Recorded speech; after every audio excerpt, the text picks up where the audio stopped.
Hi there. Welcome to this edition of Sales Addiction TV Lightning Round. For those of you that aren't familiar, what we're going to do is cover 3 topics in 3 minutes. Just some issues that I think you ought to be aware of in order to advance your sales career. Did you ever get a phone call that went something like this? Hi, John. Listen, I heard you're going to paint your house. I know a painter that I think you really should use. He isn't very good, and he never gets the job done on time the way he promised. But you really ought to use him because, he told me that he is never too busy for my referrals. I'm going to guess you've never gotten that phone call because, frankly, it sounds silly, doesn't it? Are you going to choose a business person or a vendor to deal with because your friend told you that the vendor told him that he has plenty of time to take your referrals? The other one, of course, is, are you going to choose that vendor because the vendor told your friend that the highest compliment he could pay that business person would be to refer his relatives and friends? Those aren't good reasons to choose a vendor, and they sound silly. Well, the fact of the matter is, if they sound silly to you, they probably sound silly coming from you.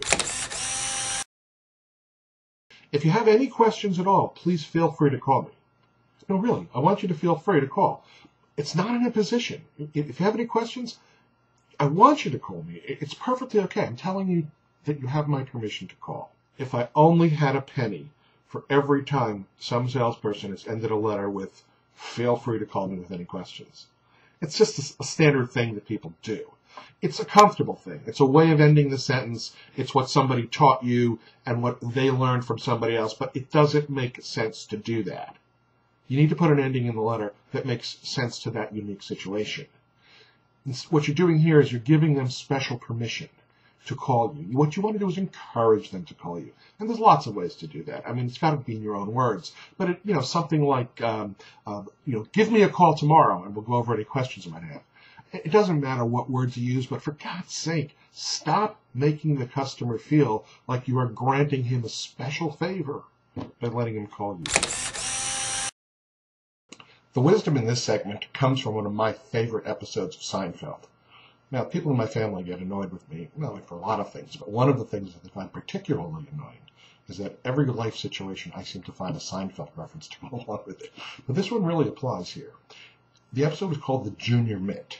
And if you've ever seen the episode, you'll know what I'm talking about. And if you haven't, it's pretty fun. You should watch it.